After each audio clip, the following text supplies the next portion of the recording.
Translate this, and my salary is yours, the millionaire sneered, thinking it was impossible. But the maid's lips began to move. Every word flawless, every sentence perfect.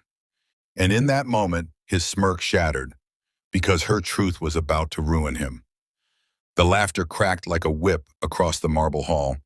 It wasn't the kind of laughter that carried warmth or the joy of shared company. It was sharp, mocking, meant to humiliate. Chandeliers glittered above the long dining table where suits and gowns sat in polished rows, wine glasses clinking, forks touching porcelain.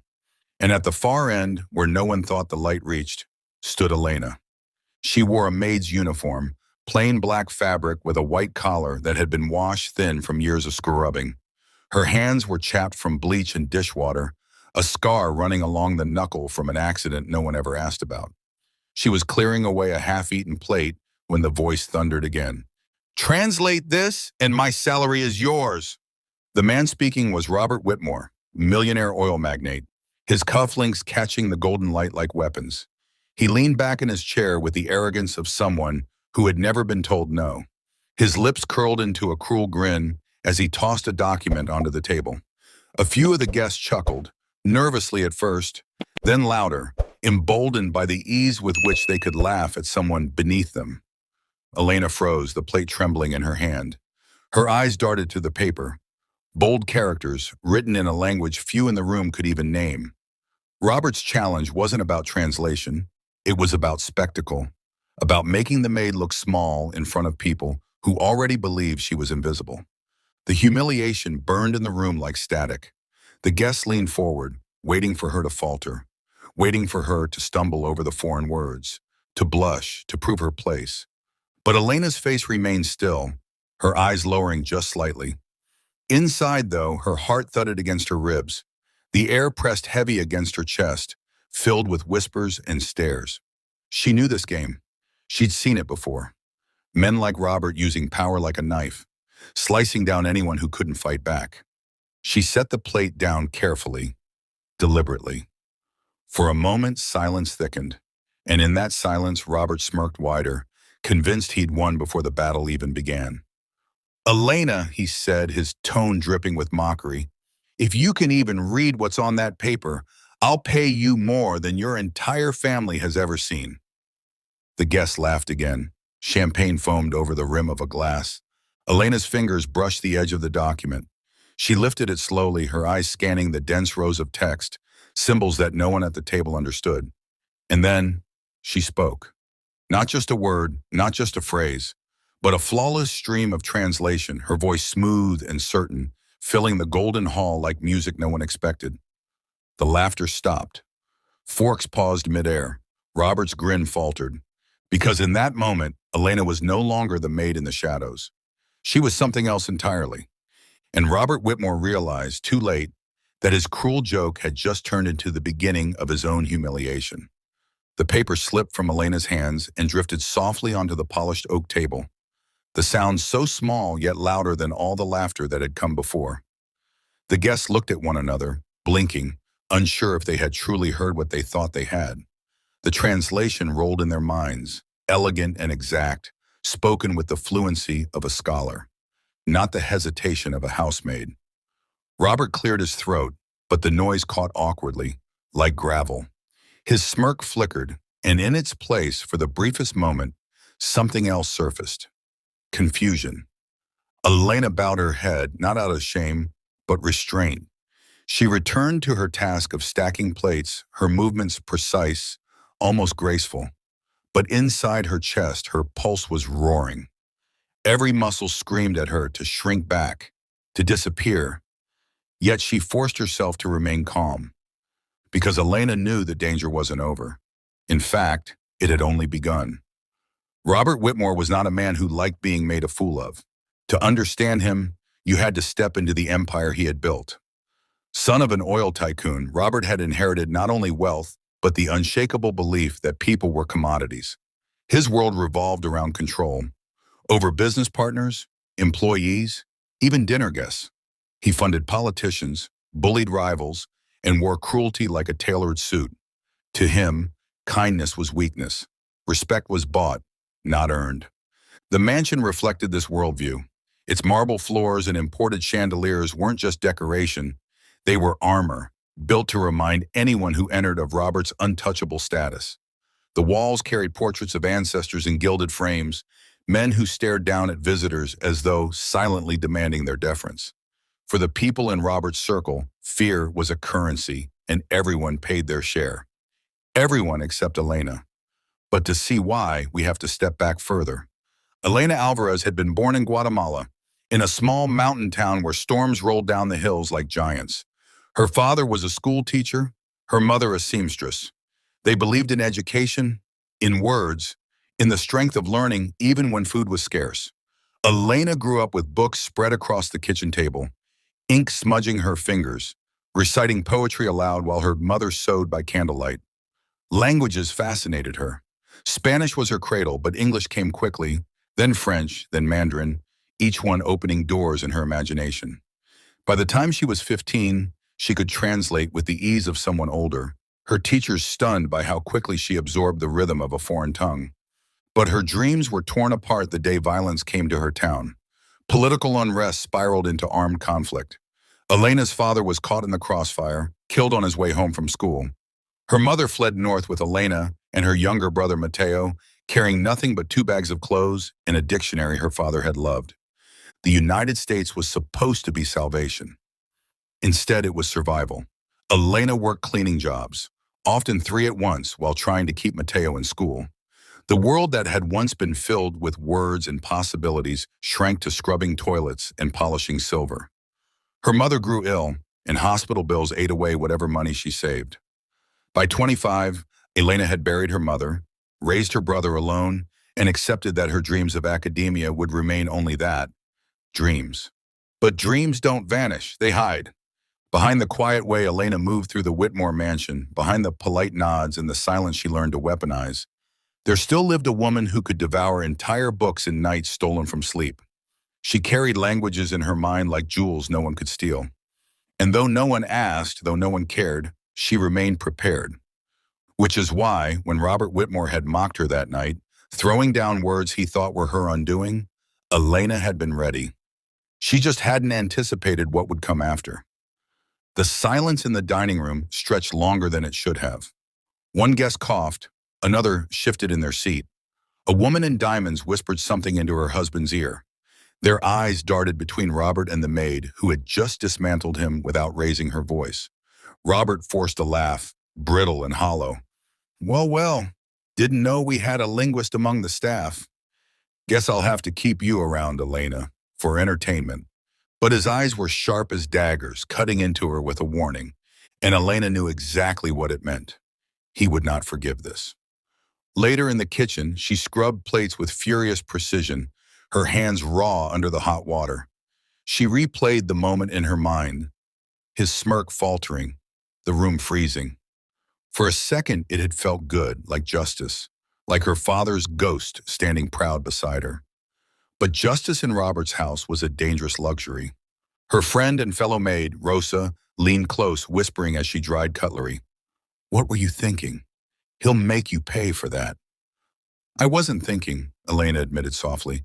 I just couldn't let him. Rosa shook her head, fear etched across her face. You don't win against men like him.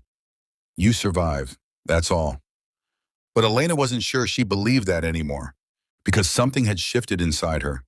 For years, she had bent her back, lowered her gaze, and swallowed her pride. But that night, with one act, she had reminded herself of who she truly was. Not a shadow, not a servant, but Elena Alvarez, the girl who once dreamed of being a translator, the woman who still carried her father's belief that words had power.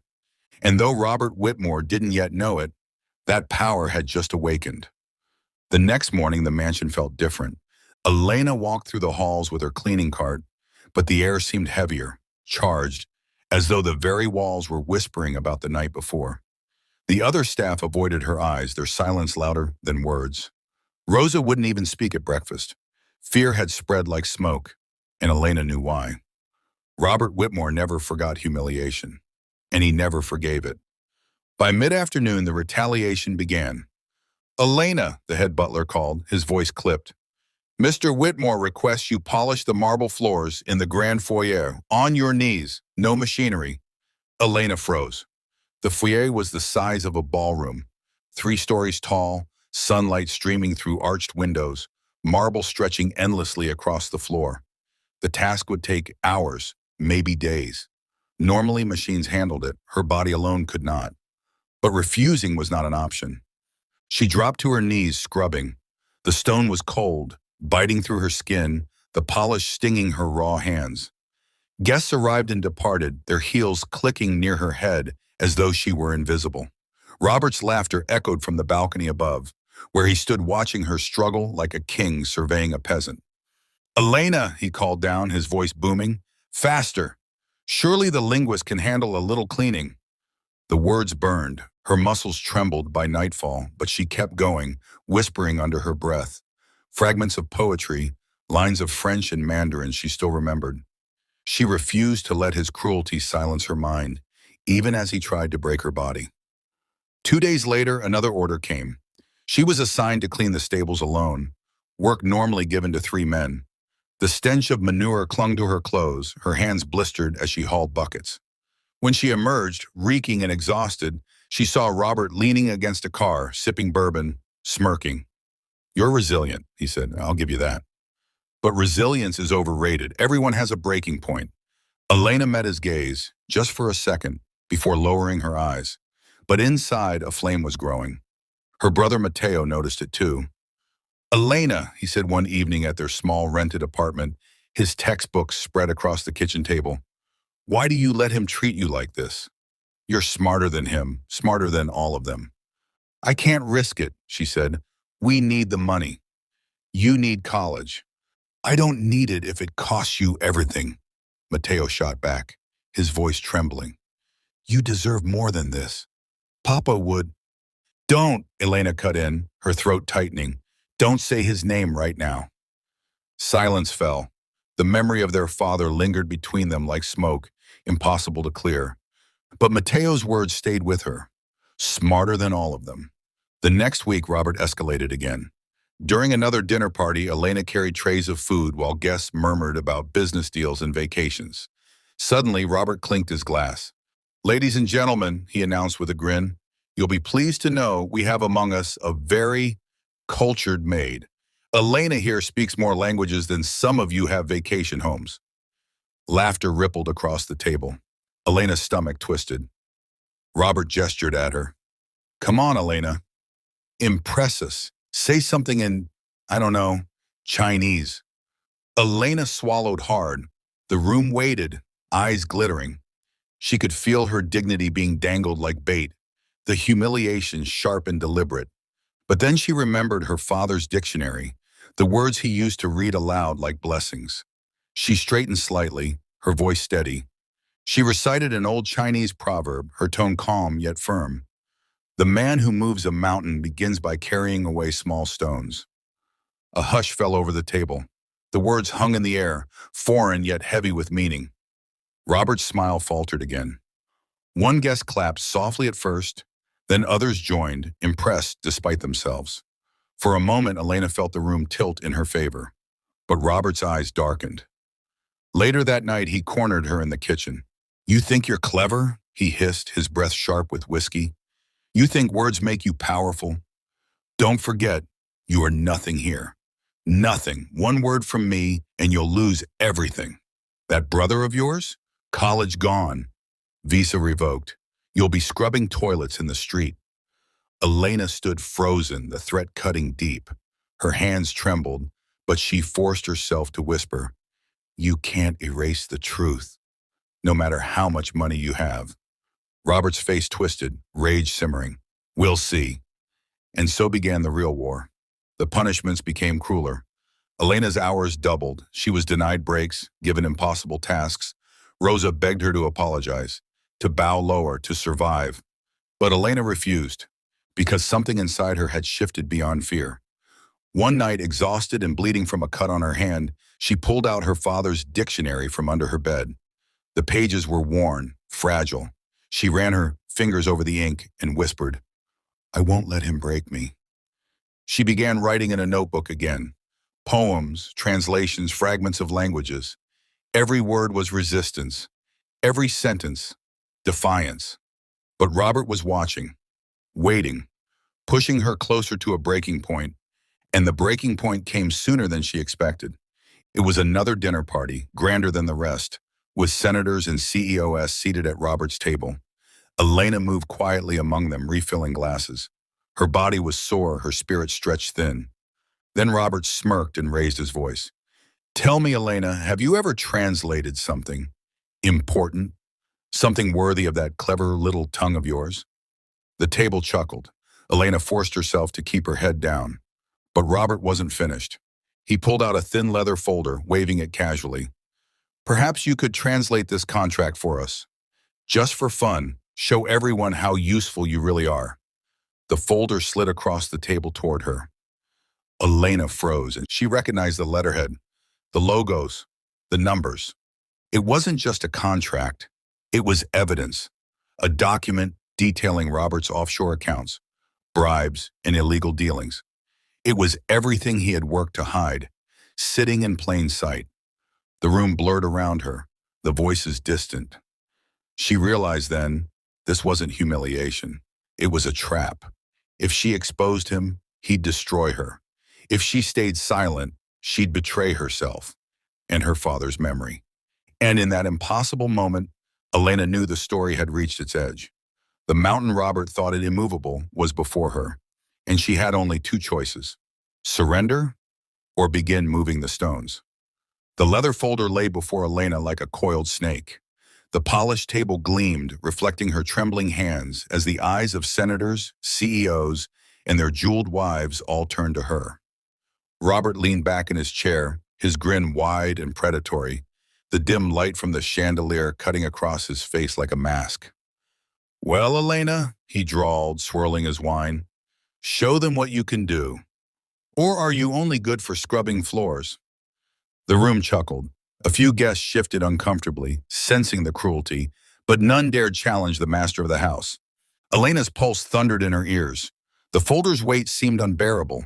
She knew the symbols stamped across its header: foreign bank codes, government seals, the language of corruption. This wasn't just a contract. It was evidence. It was his entire empire's rotten foundation, wrapped in legal jargon. Robert had placed her in checkmate, or so he thought. Translate, and she risked exposing him in front of the most powerful men in the state. Refuse, and he would brand her insolent, lazy, maybe even accuse her of theft or betrayal. Her father's voice whispered in her mind, words can be weapons, Elena. Use them carefully. They can wound or they can free. Her throat tightened, her knees shook, but then she inhaled, deep, slow. She straightened her back, holding the folder not like a servant, but like a scholar. The room stilled at her change in posture. Even Robert frowned, sensing a shift he hadn't orchestrated. Her voice, calm but clear, broke the silence. This document, she began, her accent softened but deliberate, details financial transfers to offshore accounts under false corporations. In Mandarin, the phrasing means hidden river, a way to disguise dirty money. In Spanish, the term here translates as shadow payments. And in French, it says something very simple. She lifted her chin. It says fraud. Gasps rippled through the table. Robert's face drained of color. That's enough, he snapped, slamming his glass onto the table. You don't know what you're talking about. But the damage was done. Senators exchanged uneasy glances. One CEO leaned forward, eyes narrowing at the figures she had read aloud. Whispers spread like fire. Elena felt power surge through her veins, fragile but real. For once, it was Robert squirming, not her. Robert shot to his feet. You stupid Maid, do you think anyone will believe you? You're nothing, nothing. The outburst shattered the veneer of sophistication in the room. Gasps rose. A senator's wife clutched her pearls, but Elena did not flinch. She stepped closer, her voice steadier than she thought possible. I may be a maid, but words don't lie, numbers don't lie, and every person here heard them. Silence, the kind that suffocates. Then from the far end of the table, a man cleared his throat. a senator, his eyes sharp as steel. "Mr. Whitmore," he said slowly, "perhaps you should explain why your maid is more familiar with your documents than your partners are." All eyes snapped to Robert. He stammered, rage choking him. His empire, built on intimidation, was crumbling in real time. Robert lunged toward Elena, his face twisted with fury. For a terrifying second, she thought he might strike her. Right there, in front of everyone. But Elena stood her ground. She did not step back. Her hand clutched her father's old dictionary in her pocket, her anchor. Her gaze was unflinching. And that's when the butler, who had served Robert for decades, stepped forward. His voice shook but carried conviction. "She's telling the truth. I've seen the documents. I've delivered the payments. Enough is enough." The room erupted. Guests rose, shouting questions. Phones came out, snapping photos, recording video. Robert's roar of protest was drowned by the chaos. "Elena," he bellowed, spittle flying, "you'll regret this. I'll destroy you." But his threats were powerless now. For the first time, the mask had slipped, revealing not a titan, but a desperate, cornered man. Elena turned, lifting her voice above the din, her words like a blade. "You told me I was nothing. But tonight I showed you words can topple kings."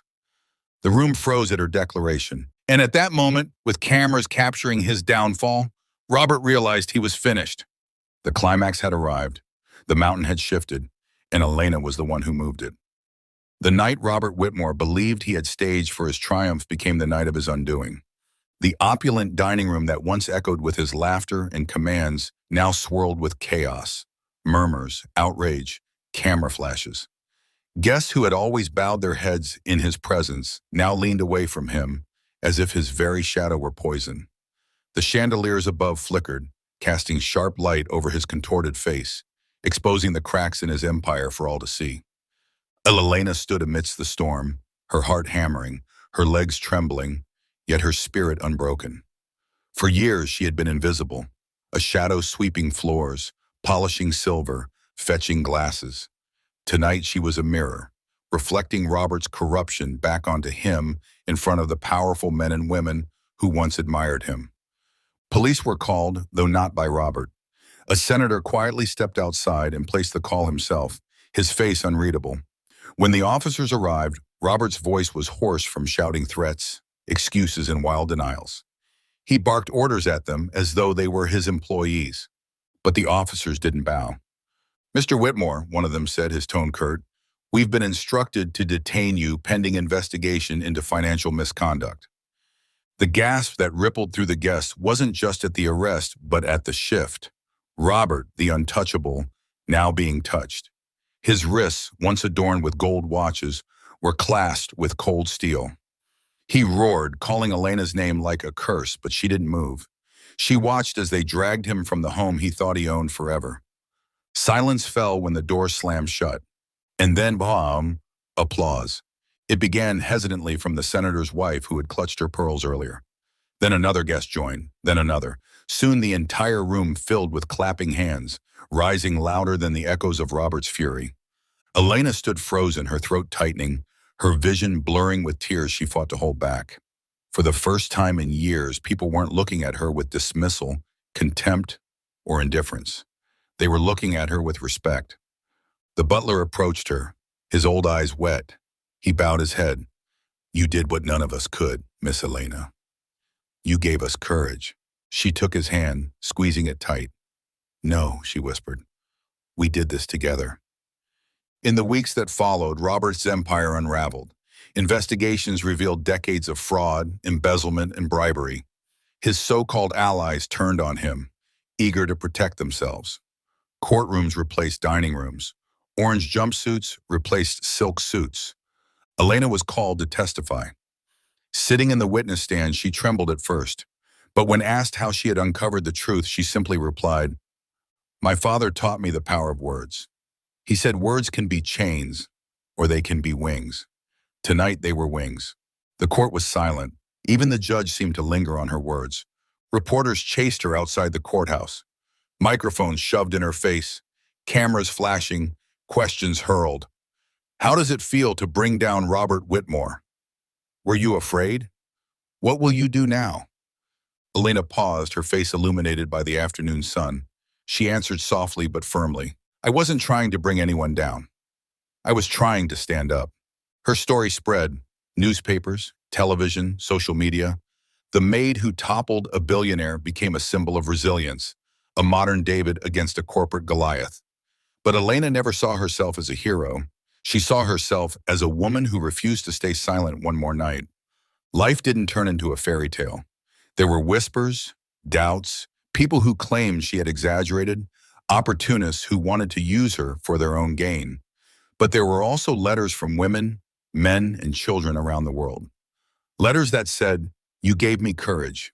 One came from a young girl in the Bronx who wrote, "I want to study languages like you. Maybe one day I can stand up too." Elena kept that letter folded in her pocket. Whenever fear tried to creep back into her life, she touched it, reminding herself why she had spoken up. One evening, long after the trial was over, she returned to the mansion, now abandoned, its windows dark, its gates locked. Weeds sprouted in the garden that once hosted elegant galas. She stood at the edge of the driveway, remembering the years of silence, the nights she scrubbed until her hands bled. She closed her eyes, inhaled the scent of the roses her mother had once loved, and whispered into the still air, "I am not nothing. I never was." And then she turned and walked away. Her footsteps, steady and free, carried her not just from the mansion, but from the shadow of invisibility. Because Elena had discovered that sometimes the bravest act is simply speaking the truth and trusting that the world will listen.